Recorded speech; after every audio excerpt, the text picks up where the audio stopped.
कष्ट कहाँ से पैदा होता है, तकलीफें कहाँ से पैदा होती हैं? हमारे मन में जब संशय उत्पन्न होता है तब तकलीफें आने लगती हैं। एक बात व्यासपीठ से पहले कही थी, आप लोगों के स्मरण में होगी।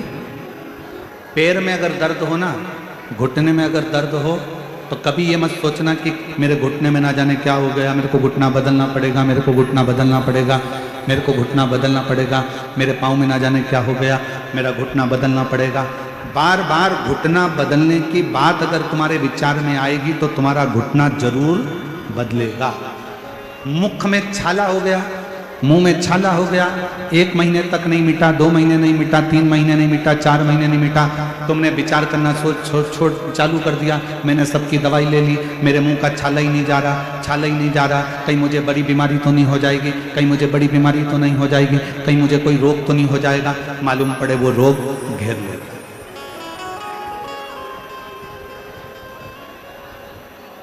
जरा सा शरीर में हाथ लगा कर देखा तो कहीं भाग उठा हुआ नजर आया।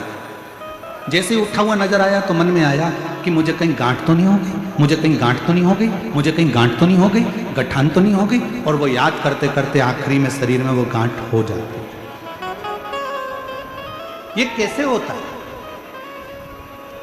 शिव महापुराण की कथा कहती है, पहले का एक नियम रहा, आप अपने घर में बैठकर अपनी बेटी को याद करो तो 2 दिन के अंदर बेटी का या तो पत्र आ जाएगा या कोई सूचना आ जाती है कि बेटी के यहां से कोई ना कोई आया है। बोलो सही है कि गलत है?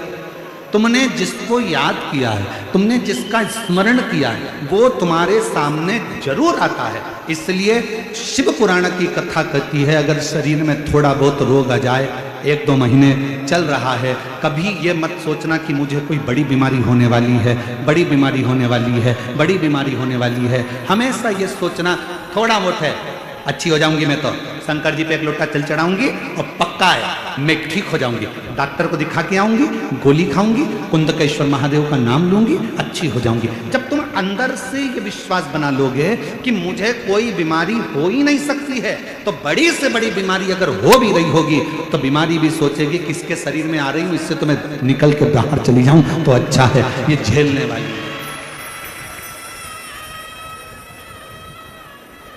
हम उसका स्मरण करते हैं, हम उसको बार बार याद करते हैं, हम बार बार उसका स्मरण करते हैं तो वो याद है। हम उसको छोड़ें। हम तो बाबा के भरोसे चलते हैं, हम तो बाबा के भरोसे चलते हैं। ये दुनिया वाले जलते हैं, ये दुनिया वाले जलते हैं, हम तो बाबा के भरोसे चलते हैं, डमरू वाले के भरोसे चलते हैं। ब्रह्मा ब्रह्मलोक में, भगवान विष्णु बैकुंठ में, पर मेरा वो घरदानी, मेरा शंभु, मेरा शंकर, मेरा त्रिकालदर्शी, मेरा कैलाशी अविनाशी शिव इस मृत्यु लोक में। हम भटकते केवल भेद कर कर। भृंगी ने जो करा, भृंगी ऋषि ने करा क्या, भृंगी बाबा ने करा क्या? शंकर पार्वती में भेद करा कि शिव अलग है, शक्ति अलग है। शक्ति उनकी गोद में आकर बैठ गई तो भी भृंगी को लगा तो उसने भंवरे का रूप रख लिया और दोनों के बीच में से निकलने लगा।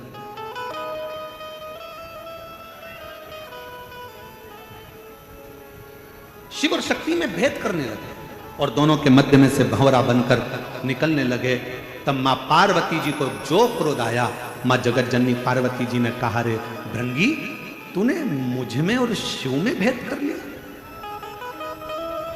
तीसरे दिन की कथा में इस व्यासपीठ से कहा गया था कि राम में, कृष्ण में, नारायण में, ब्रह्मा में, दत्त में, मेरे हरि विठ्ठल में, मेरे शंकर भगवान में, संत ज्ञानेश्वर माउली में, मेरे शंभु में कोई भेद नहीं, सब एक।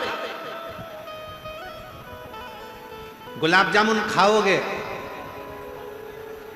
पेट में जाएगी कि और कहीं जाएगी? अरे जम के तो बोलो, पेट में। पूरन पोली पेट में, छाछ पेट में, आलू बड़ा पेट में, बड़ा पाव पेट, सांभर पेट। इन सबका डिपार्टमेंट अलग अलग पेट में नहीं है कि इडली को यहां रखा जाएगा, बड़ा पाव को इधर रखेंगे, गुलाब जामुन को इधर रखेंगे, कांजी बड़ा को इधर रखेंगे, पूरन पोली को ऊपर रखेंगे। ये अलग अलग तुम्हारे फ्रीज में अलग अलग खन होते हैं, पर पेट के अंदर इन सबको रखने का अलग अलग खन नहीं है। जो खाया सब पेट में गया, पेट में जाकर ब्लड बन गया, ब्लड बनकर शरीर में दौड़ता रहा। बस उसी तरह जैसे सब खाया सब पेट में गया और जाने के बाद एक ब्लड की बूंद बन गई, उसी तरह तुम राम कहो, कृष्ण कहो, हरि विठ्ठल कहो, पांडुरंगा कहो, संत ज्ञानेश्वर माउली कहो, शिव कहो, ओघड़दानी कहो, विश्वनाथ कहो, महाकाल कहो, चाहे तुम्हारी मर्जी पड़े उसको भजो, आखिरी में जाना उसी की शरण में है। एक ही स्थान है जहां हम पहुंचे, सबके लिए अलग अलग स्थान नहीं है। तुम जिस भाव से पुकारोगे वो तुम्हारी साक्षीता ग्रहण करें।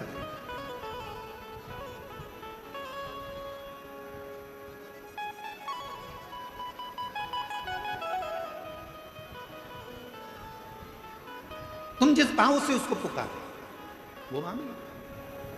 महाराज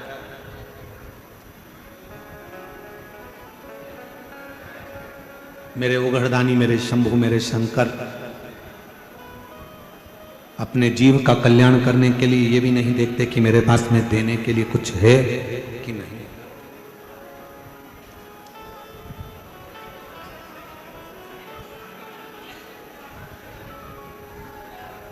दो तरह के लोग घर में रहते हैं। एक वो व्यक्ति रहता है जो बहुत सोचता है, और एक व्यक्ति वो रहता है जो सोचता नहीं है, आया गया।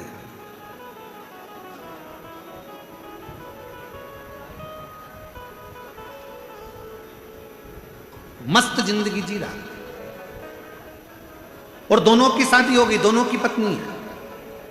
जिसका पति बहुत ज्यादा सोचता है उसकी पत्नी भी दिन रात डिप्रेशन में रहती है कि मेरी देवरानी का पति थोड़ा सा आया और क्या एंजॉय करता है, घूमने चले गया, अमरावती चले गया, पुणे चले गया, अपनी पत्नी को लेकर वहाँ महाबलेश्वर चले गया, घूमने चले गया, शिरडी चले गया, त्र्यंबक चले गया, और उसकी पत्नी जो बहुत सोचता है, बहुत सोचता है, बहुत बहुत सोचता है, उसकी पत्नी डिप्रेशन में पड़ी रहती है। एक मेरा पति मुझे ले जाता नहीं, उसके पास तो थोड़ा सा पैसा आया, घूमने चले गया, थोड़ा सा पैसा आया, गाड़ी ले ली, थोड़ा सा पैसा आया, एंजॉय कर लिया, थोड़ा सा पैसा आया, खूब एंजॉय कर रहा है। डिप्रेशन में मत जाओ, बल्कि उससे सीखो। आज मौका मिला है, आज बाबा ने कृपा करी है, तो क्यों ना खुशी की जिंदगी जिए, क्यों ना खुशी की जिंदगी जिए। हम सब भविष्य का सोच कर रोते हैं। जोड़ कर रखो बेटे के हिसाब से, जोड़ के रखो बेटी के हिसाब से, जोड़ के रखो, मकान बना कर रखो, अच्छा बंगला बना लो, गाड़ी बना लो। हम भविष्य का सोच रहे हैं, आगे क्या होगा, आगे क्या होगा, आगे क्या होगा, आगे क्या होगा। शिव महापुराण की कथा कहती है, जो अभी अहमदाबाद से लंदन के लिए जा रहे थे, उनने भी यही बहुत कुछ सोचा होगा, लंदन में जाके सेटल हो जाएंगे, अपना ये कर लेंगे, अपना गाड़ी, अपना बंगला, अपन नौकरी, अपन ये, अपन वो, सब सोचते आगे चलकर ऐसा करेंगे। जीवन किसने देखा? पूरी दुनिया भविष्य का सोचकर चल रही है, पर शिव महापुराण की कथा कहती है वो भविष्य के सोचने के चक्कर में अपना वर्तमान खोते चले जा रहे हो। अपने वर्तमान को सही जीना चालू कर दो तो भविष्य अपने आप सुंदर होता चलेगा। इस वर्तमान में आप थोड़ा सा देना सीखो। इस वर्तमान में आप थोड़ा सा प्रदान करना सीखो। हम तुमसे धन देने की बात नहीं कर रहे, हम तुमसे संपदा देने की बात नहीं कर रहे। इस वर्तमान में अपने चलते हुए जीवन में थोड़ा देना सीखो। क्या देना है? क्योंकि कली काल के अंदर भगवान शंकर ने मां जगतजननी दुर्गा भवानी मां पार्वती से कहा, पार्वती घोर कलयुग के अंदर मनुष्य जो देगा उसे वही प्राप्त होगा। आप किसी को स्माइल दीजिए, आपको स्माइल मिलेगी। आप किसी को यश दीजिए, आपको यश मिलेगा। आप किसी को सम्मान दीजिए, आपको सम्मान मिलेगा। आप किसी का गुणगान करिए, कोई आपका गुणगान करेगा। आप किसी को अच्छा बोलिए, आपको अच्छा मिलना प्रारंभ हो जाएगा। और इसी कलिकाल में आप किसी को गाली देकर देख लीजिए, आप एक दोगे और 4 सुनाकर चला जाएगा।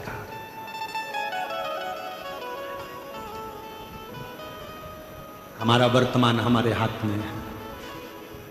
भविष्य, भूतकाल, भविष्यकाल ये सब हमारे हाथ का नहीं, पर वर्तमान हमारे हाथ का। इसलिए मत बुरे कर्म कर बंदे, वरना पछताएगा। भगवान की आंखों से तू बच नहीं पाएगा, तू बच नहीं पाएगा। अरे ओ अज्ञानी मत करना गाली, अरे ओ अज्ञानी मत करना गाली। तेरे कर्म का फल भी तू ही पाएगा, जैसा किया तूने तेरे आगे आएगा। मत बुरे कर्म कर बंदे, वरना पछताएगा। भगवान की आंखों से तू बच नहीं पाएगा, तू बच नहीं पाएगा। एक बात बताओ,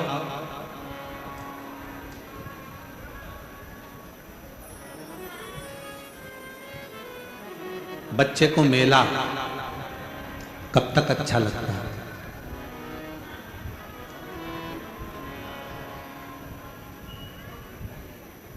बच्चे को मेला, मेला घूमने के लिए बच्चा गया, उसको मेला तब तक अच्छा लगता है।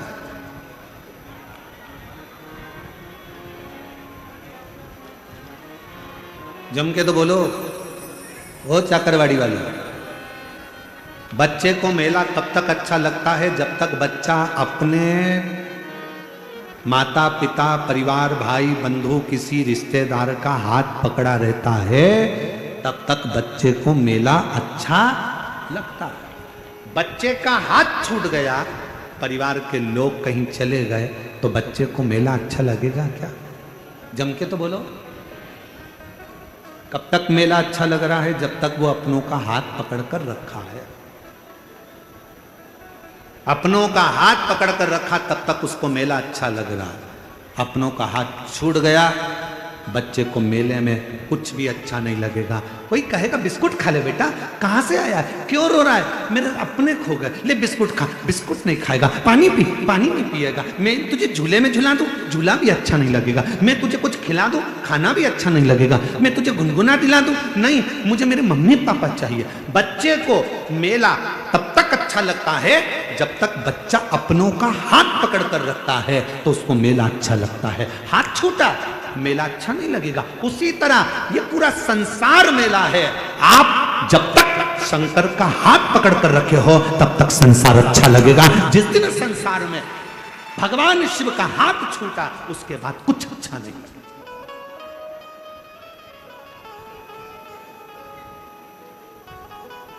हम दुख क्यों पाते हैं? क्योंकि हम परमात्मा को भूल जाते हैं, हम मेले में खो जाते हैं। ये माताएं बहुत चतुर हैं।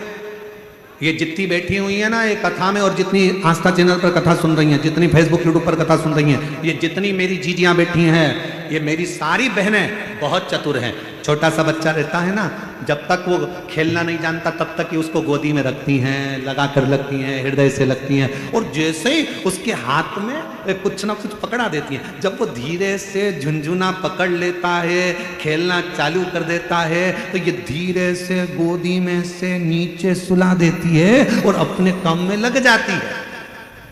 ये मेरी जीजियां इतनी चतुर हैं, बच्चा जब तक झुंझुना नहीं पकड़ता, बच्चा जब तक खेलना चालू नहीं करता, बच्चा जब तक कोई वस्तु से अपना दिल नहीं लगाता, तब तक माताएं उसको गोदी से नीचे नहीं उतारती। उसी तरह परमात्मा है। परमात्मा भी कहते हैं मैंने तुझे अपनी गोदी में बिठा कर रखा है, मैं तुझे धन का झुंझुना पकड़ाऊंगा, गाड़ी का झुंझुना पकड़ाऊंगा, बंगले का झुंझुना पकड़ाऊंगा, मैं तुझे वैभव का झुंझुना पकड़ाऊंगा, मैं तुझे सत्ता का झुंझुना पकड़ाऊंगा, मैं तुझे इन सब में खेलने के लिए दे दूंगा और अपना पीछा छुड़ाकर मैं तुझसे दूर चले जाऊंगा। मां जमीन पे सुलाकर अपने काम में लग जाती है, परमात्मा तुम्हें सारा वैभव देकर अपने काम में लग जाता है। तब हमें दुख अनुभव होने लगता है, तब हमें लगता है मेरी गाड़ी, मेरा बंगला, मेरी जायदाद, मेरा सोना चांदी हीरा पन्ना, ये सब मुझे अच्छा क्यों नहीं लग रहा, मेरे अंदर शांति क्यों नहीं आ रही, क्योंकि मेरे परमात्मा ने मुझे गोदी से नीचे उतार,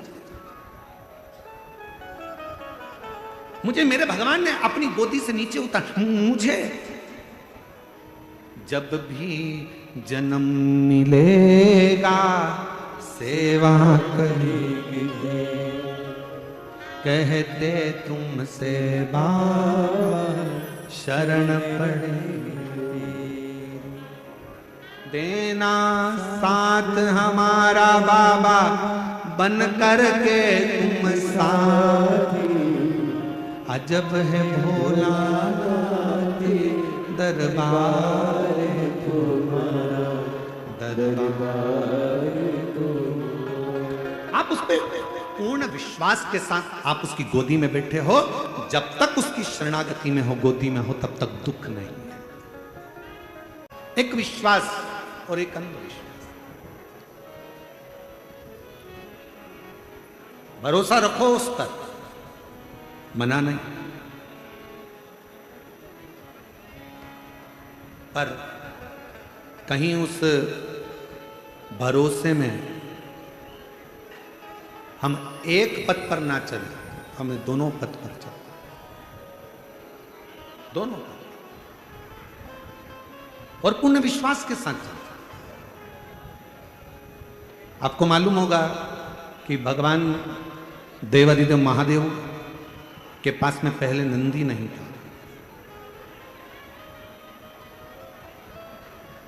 शिवजी पैदल यात्रा करते थे,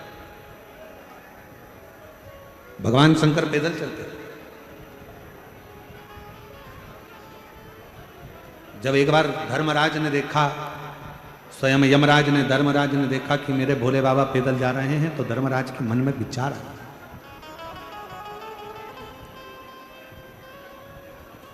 धर्मराज आए नीचे, भगवान शिव और पार्वती को देखकर प्रणाम कर कर बोले प्रभु आप पैदल जा रहे हो? शिव जी बोले ये भूमंडल, ये पृथ्वी, ये मेरा है, ये भूमंडल पृथ्वी मेरी,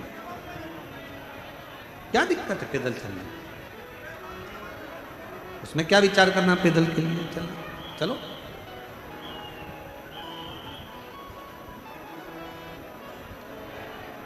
और फिर एक बात शिव पुराण की कथा कहती है, अगर भगवान की कृपा हो और भगवान शिव की करुणा, उदारता, दया हो, भगवान शंकर की कहीं करुणा हो, जैसा मेरा बाबा रखे, फोर व्हीलर गाड़ी में रख रहा है तो फोर व्हीलर गाड़ी में घूमो, टू व्हीलर पर रख रहा है तो टू व्हीलर में घूमो, और साइकिल पर रख रहा है तो साइकिल में घूमो, और अगर साइकिल भी नहीं है पैदल रख रहा है तो पैदल घूमो। पर एक बात याद रखना कि दूसरे की गाड़ी देखकर अपने हृदय में ईर्ष्या का भाव प्रकट मत करना, दूसरे का वैभव देखकर अपने अंदर ईर्ष्या ना आए। अगर दूसरे का वैभव देखकर हमारे अंदर ईर्ष्या आ जाती है तो परमात्मा कृपा करने में दूरी बना लेता है। अगर हमारे अंदर ईर्ष्या नहीं आई तो जितनी बड़ी फोर व्हीलर गाड़ी सामने वाले के पास से, उससे दुगनी बड़ी फोर व्हीलर गाड़ी तेरे पास में होगी। ईर्ष्या ना आ जाए, थोड़ा ईर्ष्या से दूर है। शंभो शंभो शंभो, थोड़ी ईर्ष्या परे हो।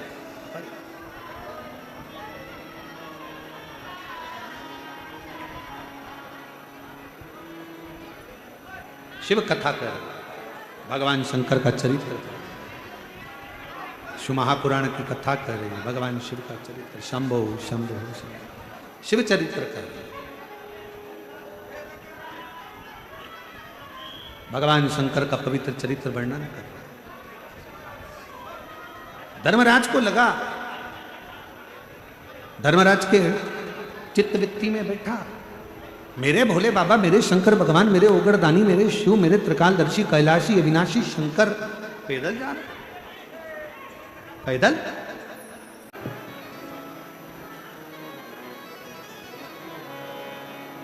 एक भृंगी और एक धर्मराज।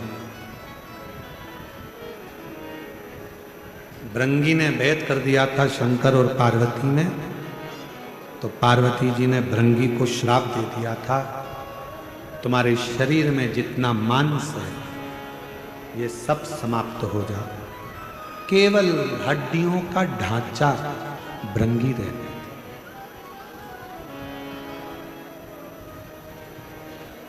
तब शिव से विनय करे, भगवान शंकर से निवेदन करा था, तो शिव जी ने एक अलग से चरण दिया था, 3 चरण भृंगी के।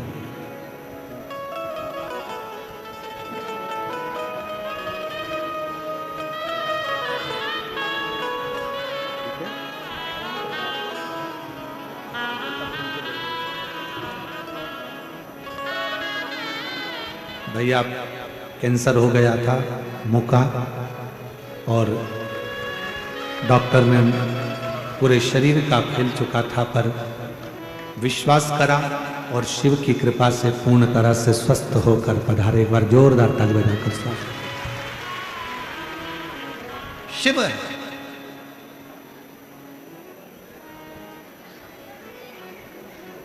शिव में भेद ना हो।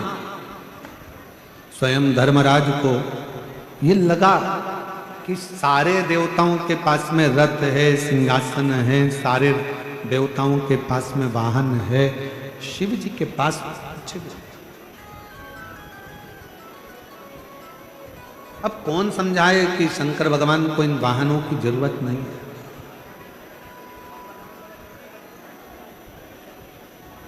जिसको युद्ध लड़ना हो उनको रथ चाहिए, शंकर भगवान को कौन सा युद्ध लड़ना। लोग कहते हैं शंकर भगवान ने असुरों का संहार करा,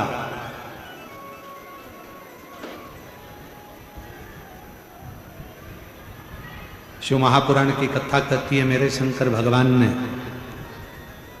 एक भी असुर को मारा नहीं है। कथा में अगर कोई तुमसे कहे कि शंकर भगवान ने असुरों को मारा, तो आप कहते हैं ना महाराज, शिव जी ने किसी असुर को नहीं मारा। जितने भी असुर शंकर जी के सामने आते थे, शंकर भगवान उन्हें मारते नहीं थे, उन्हें तारते थे। मेरा शिव मारता नहीं है, तारता, मोक्ष दे दे।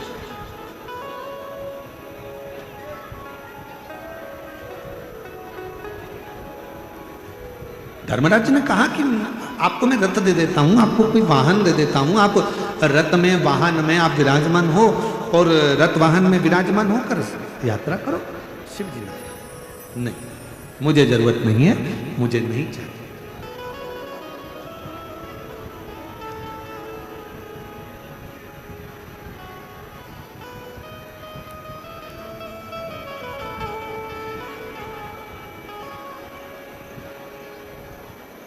आप में से कई माताएं ऐसी बैठी हैं, आप में से कई बुजुर्ग पिता ऐसे बैठे हैं जो शरीर में अगर थोड़ा सा भी कष्ट होता है तो भी अपने बच्चों से नहीं कहते कि मुझे दर्द है कि कष्ट है। घर में रखी हुई दवाइयों का सेवन कर लेते हैं, घर में औषधि बना कर ले लेते हैं, पर अपने बहू बच्चों से नहीं कहते कि मुझे डॉक्टर को दिखाकर, मुझे डॉक्टर को दिखाने लेकर चलिए। कई बुजुर्ग आज भी नहीं कहते बच्चों से, क्योंकि उनको मालूम है बच्चों से कहेंगे परेशान हो जाएंगे बेचारे, डॉक्टर फीस ले लेगा, ऐसा हो जाएगा वैसा हो जाएगा। उनके बुजुर्गों के मन में बहुत सारी बात आती है, तो वो बेचारे जाते ही नहीं।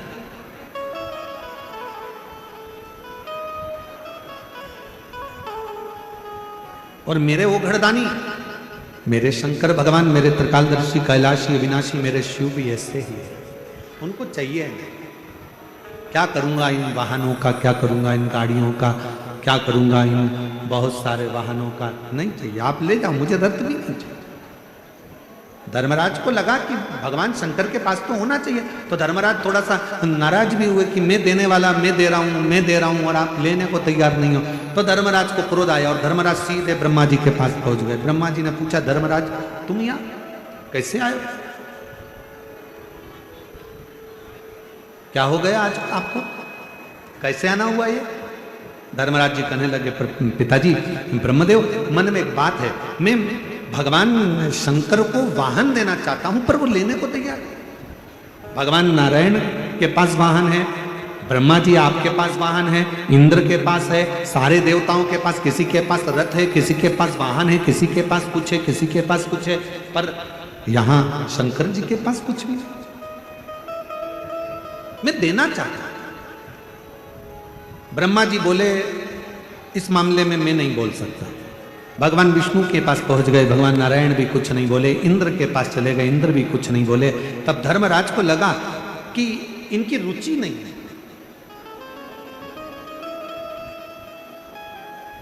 अब धर्मराज ने विचार कर लिया, अब तो मैं वाहन देकर ही रहूंगा। अब धर्मराज लग गए, एक एकांत में बैठकर तब साधना में लीन हो गए और भगवान शंकर के मंत्र का उच्चारण करने लगे। शिवाय शिवाय शिवाय ओम नमः शिवाय शिवाय शिवाय ओम नमः शिवाय। मंत्र का उच्चारण करने लगे, पुकारने लगे, आवाज करने लगे। चारों तरफ हाहाकार मच गया। किस लिए? मरकर कोई ऊपर जाता, न्याय करने वाले धर्मराज ही नहीं थे। जिसको जाना था बैकुंठ में वो पहुंच जाता नरक, और जिसको जाना था नरक में वो पहुंच जाता बैकुंठ। बड़ा उपद्रव मच रहा था।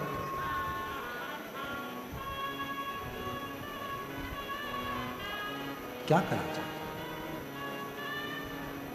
जिसको बैकुंठ जाना है वो नरक जा रहा है, जिसको नरक जाना है वो बैकुंठ में जा रहा है। पूरे देवताओं के लोग हिल गए, सारे देवता एकत्रित हो गए। सब ने विचार करा, करें क्या? चलो भगवान नारायण के पास, नारायण जी के पास गए। तो नारायण ने कहा, हुआ क्या? तो कि धर्मराज तो तपस्या करने बैठे होंगे।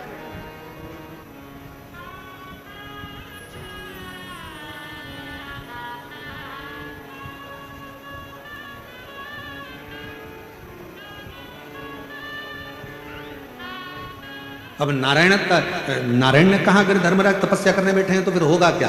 ब्रह्मा जी से पूछा। ब्रह्मदेव ने कहा, तो उनकी तपस्या को तोड़ा जाए तो बात है। तो धर्मराज की तपस्या तोड़े कौन जाकर बोले कि भाई उठ जाओ? तो कहा, एक ही काम करो, भगवान शंकर से जाकर कहो कि धर्मराज की तपस्या को पूर्ण कर दो और दर्शन दे दो।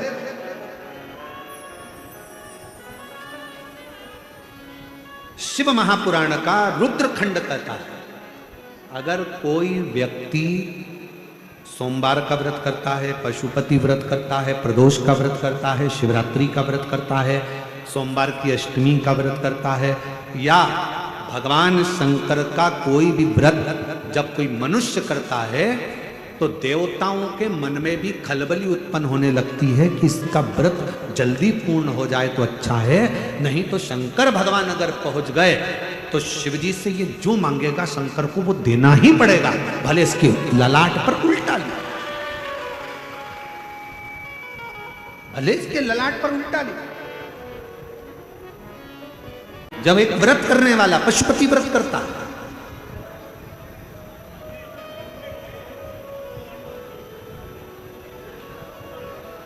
एक व्रत करने वाला जब भगवान का अविरल व्रत करता, हम पत्र ढूंढेंगे तो हो सकता है कि वो टाइम लगे। एक गोल इतना बड़ा एक कागज काट कर, एक पुस्ता काट कर किसी ने पत्र लिखा था, अब हमें ढूंढने में टाइम लगेगा। अगर जिसने लिखा था हमको उसका मालूम नहीं है, पर उसने अपने पत्र में लिखा था, मैं इस गांव की रहने वाली हूं और हमारे गांव में जहां हम शंकर भगवान को जल चढ़ाते थे, शिवजी को पूजन करते थे, वहां के लोगों ने, वहां के महाराजों ने मंदिर में ताला जड़ दिया, अब हमको पूजन नहीं करने देते। हमारे गांव की कोई स्त्री, किसने लिखा था पत्र, वो हम कहीं बैठा हो इतना गोल वाला है पत्र, आप ही ने लिखा था? हाँ, ऐसा गोल वाला पत्र है, दिखाओ जरा कैमरा वाला। गोल पत्र आपने ही लिखा था। साधुवाद है। एक बार जोरदार ताली बजाओ जिन्होंने इतनी हिम्मत तो करी लिखने। एक गोल पत्र था आपका जो भेजा था, उसमें आपने लिखा था हमारे गांव के मंदिर में ताला जड़ गया कि कोई महिला अंदर जाकर पूजन ही ना करे। हम लोग परेशान हो रहे हैं, पशुपति व्रत हमारे रह गए 2-2, 3-3, अब हम कैसे करें? मेरी बहन से निवेदन है, घबराना नहीं, चिंता नहीं करना, टेंशन बिल्कुल मत लो। ताला लगाने वालों को ताला लगाने दो, मंदिर बंद करने वालों को मंदिर बंद करने दो। तुम अपना काम करो, अपना इष्ट मानकर बेलपत्र के पेड़ के नीचे पार्थिव लिंग का निर्माण कर कर अपने पशुपति व्रत पूरे करो। और यदि एक मंदिर में ताला लगे, सिहोराना, हम आपको एक पाषाण का नर्मदेश्वर महादेव दे देंगे, किसी भी पेड़ के नीचे रख लेना और पूरे गांव के लोग जल चढ़ाना प्रारंभ करना, उस पर कोई ताला नहीं लगाना। और हम तो महादेव महाराज जी से कह जाएंगे, वो आपको एक शिवलिंग दे देंगे, आप चिंता ना करें। अपने गांव के किसी पेड़ पे नीचे रख लो, कोई जल नहीं चढ़ाने देता तो वो पेड़ के नीचे रखो, पूरे गांव की महिला उस पर जल चढ़ाओ। और एक बात याद रखना, नर्मदेश्वर महादेव की प्राण प्रतिष्ठा की जरूरत नहीं पड़ती, उसकी प्राण प्रतिष्ठा नहीं होती, वो स्वयं प्रतिष्ठित है। उसको तो ले जाओ, पेड़ के नीचे रख दो और पूरे गांव की महिला पूजन करना प्रारंभ करो, उस पर कोई ताला नहीं लगाए। मैं धन्यवाद देता हूं, आपको प्रणाम करता हूं जो आपने अपनी बात को यहां तक भेजा। साधुवाद, प्रणाम। आप आ जाओ, एक बेलपत्र ले जाना, आ जाइए, आ जाओ। साधु अपने पार्थिव शिवलिंग का निर्माण कर कर पूजन को पूर्ण करें। शिव शिव है, शंकर शंकर है, ओगड़दानी ओगड़दानी, उस शिव की आराधना मूल है।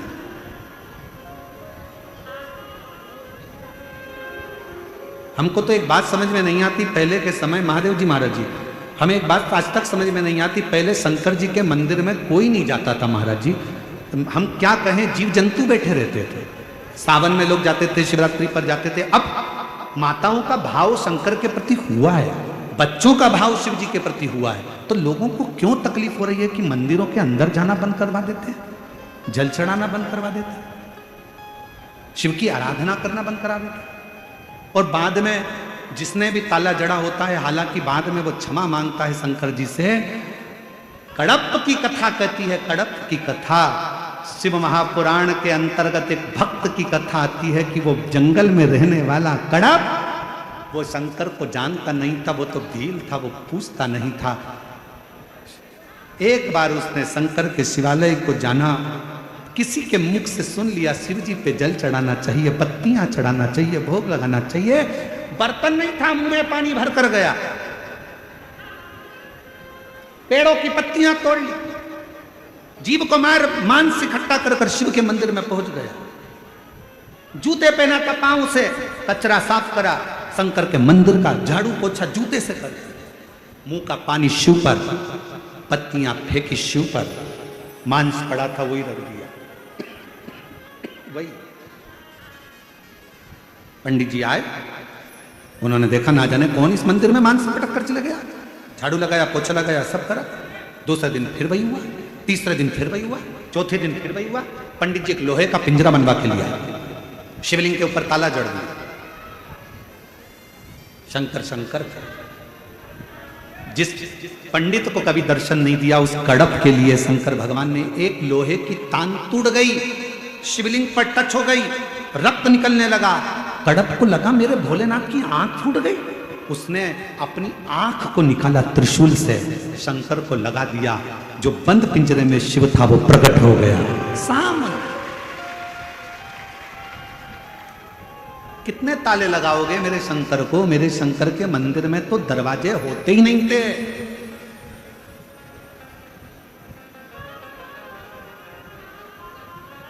दो जगह पर ताले का काम नहीं है, एक मसान में, दूसरा मेरे शिव के मकान में। मेरे शंकर को भी ताले की जरूरत नहीं। शिव शिव है, शंकर शंकर है। आज पूरे सनातनों को गौरव होना चाहिए, सारे सनातनियों को गौरव होना चाहिए, एक एक हिंदू के बच्चों को गौरव होना चाहिए कि आज हमारा सनातन जागा है। लोग मंदिर में नहीं जाते थे तो कम से कम मंदिरों में भीड़ पड़ी हुई है। लोग घूमने के लिए गोवा जाते थे, आज के जमाने में लोग 12 ज्योतिर्लिंग जाते हैं। लोग घूमने के लिए कहीं और जाते थे, होटलें पैक रहती थी।